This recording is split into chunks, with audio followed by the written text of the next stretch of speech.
DNA को separate किया जाता है, सब्सटेंस उठाया जाएगा, उस सब्सटेंस का इलेक्ट्रोफोरेसिस करवाया जाएगा। एगरोज एक जेल यूज किया जाता है।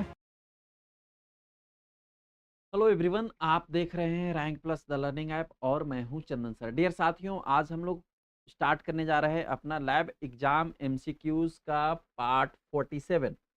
इसके पहले हमने 46 कंप्लीट किया और 46 में एमस्क्री में पूछे गए क्वेश्चन जो 27 फरवरी 2025 को जो एग्जाम हुआ था, यानी 2025 एमस्क्री में पूछे गए क्वेश्चन को हमने सॉल्व किया था।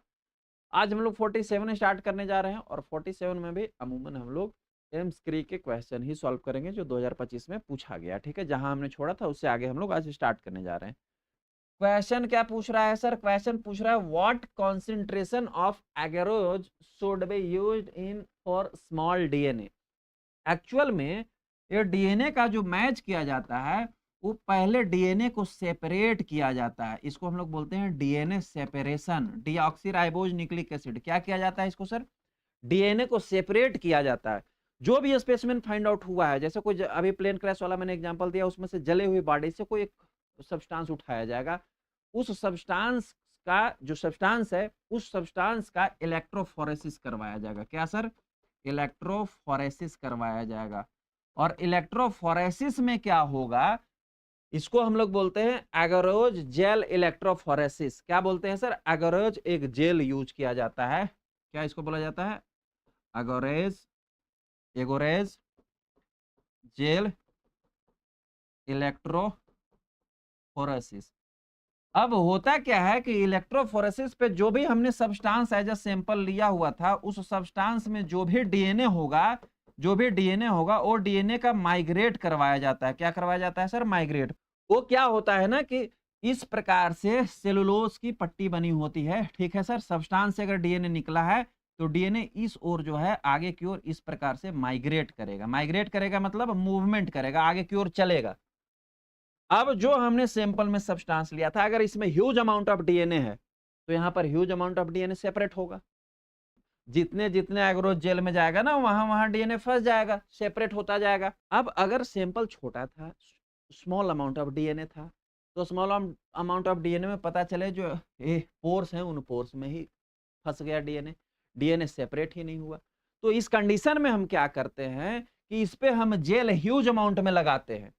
जेल अगर ह्यूज एवरेज जेल को ज्यादा अमाउंट में रखते हैं, अगर ज्यादा अमाउंट में रखेंगे तो थोड़ा सा भी डीएनए अगर होगा ना, और अगर मूवमेंट हुआ जेल पे, अगर मूवमेंट हुआ, इस पे लगभग जो है 30 मिनट का हम लोग इलेक्ट्रोफोरेसिस में मिनिमम जो है मूवमेंट करवाते हैं। 30 मिनट में जो है मूव करके मूवमेंट होता है on the basis of molecular weight. कैसा मॉलिक्यूलर वेट है जिस सब्सटेंस का अब डीएनए का कर रहे हैं, तो मूवमेंट अगर जो भारी सब्सटेंस हो धीरे धीरे धीरे धीरे कछुए की चाल से मूव करेगा, जो हल्का सब्सटेंस हो जल्दी मूव कर जाएगा। तो अगर छोटा अमाउंट ऑफ डीएनए है, लार्ज अमाउंट ऑफ हम जेल लगाएंगे ना, तो क्या है, डीएनए जो कहीं भी पोर्स में जाने का डर नहीं है, कहीं भी डिस्ट्रॉय होने का डर नहीं है, डायरेक्ट जो है वो हमें जेल में दिखेगा, विजिबल। और फिर हम उसको सेपरेट कर लेंगे। क्या कर लेंगे सर? हम सेपरेट कर लेंगे। नॉर्मली जो हम लोग अमाउंट यूज करते हैं एगोरेज जेल का, अगर स्पेसिमेन सफिशिएंट अमाउंट में है, डीएनए सफिशिएंट अमाउंट में है, तो पॉइंट एट टू 1% जो है वो एगोरेज जेल यूज किया जाता है फॉर द नॉर्मली। लेकिन यदि कम है डीएनए और उसको भी सेपरेट करना है, डीएनए सेपरेशन करना है, तो जेल की अमाउंट बढ़ा दो, जिससे कि जेल में फंस जाएगा डीएनए, तो आपको दिख जाएगा, पता चले कम जेल डाले हो डीएनए ही निकल गया, है ना। तो इस कंडीशन में लगभग जो है आपको 1.5 से लेकर के 1.2 से लेकर 1.5 से लेकर 2.6% मान के चलो, 1.5 से लेकर 2.5% जेल का हम कॉन्सेंट्रेशन यूज करते हैं। क्योंकि ज्यादा अमाउंट में डीएनए रहता है तो जेल कम। क्यों? क्योंकि बहुत डीएनए है, थोड़ा बहुत भी मूवमेंट होगा तो हमको दिख ही जाएगा सेपरेट, हम तो उसको कलेक्ट कर ही लेंगे। अब जब हमने इस डीएनए को कलेक्ट कर लिया, फिर जो हमने सैंपल, ये किसका हुआ सर? ये सैंपल हमने किसका लिया था सर? पेशेंट का। जो अभी सपोज दैट प्लेन क्रैश की अगर मैं बात करूं, जो डेथ हुआ था उनका। अब हमने उनके आइडेंटिफायर से, जो उनके रिलेटिव्स हैं, उनके भी हमने सैंपल लिए थे, फिर उनका भी हम करेंगे सर इलेक्ट्रोफोरेसिस, उनका भी डीएनए हम सेपरेट करेंगे। और फिर जो पहले डीएनए सेपरेट हुआ था और फिर दूसरी बार जो डीएनए सेपरेट हुआ, दोनों को हम मैच करवाएंगे। दोनों मैच हो गया तो आइडेंटिफाई हो गया, अनमैच हुआ तो अनआइडेंटिफाइड है। इसको हम बोलते हैं DNA electrophoresis. Agarose gel DNA electrophoresis. Clear है? यहां तक समझ में आया?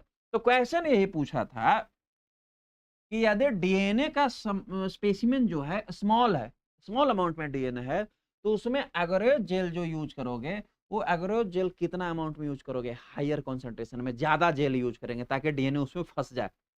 क्या करेंगे sir? High concentration of gel use करेंगे। इस क्वेश्चन का ऑप्शन नंबर सी है, जीरो कॉन्सेंट्रेशन और वेरी लो कॉन्सेंट्रेशन नहीं। लो कॉन्सेंट्रेशन हम यूज करेंगे जब डीएनए सैंपल ज्यादा है। हो सकता है क्वेश्चन के ऑप्शन ना मिसमैच हो, कुछ अपने से भी लिखे गए ऑप्शन हो, क्योंकि जो क्वेश्चन है ना एम स्क्रीन ने आउट नहीं किया है, बस क्वेश्चन हमें पता चल गया, ऑप्शन एक दो उससे पता है, तो एक दो हो सकता है खुद से बनाए हुए ऑप्शंस भी इसमें आपको दिख सकते हैं। ठीक है, उसके लिए ज्यादा आपको घबराना नहीं है। ये बात समझ में आई क्रिस्टली?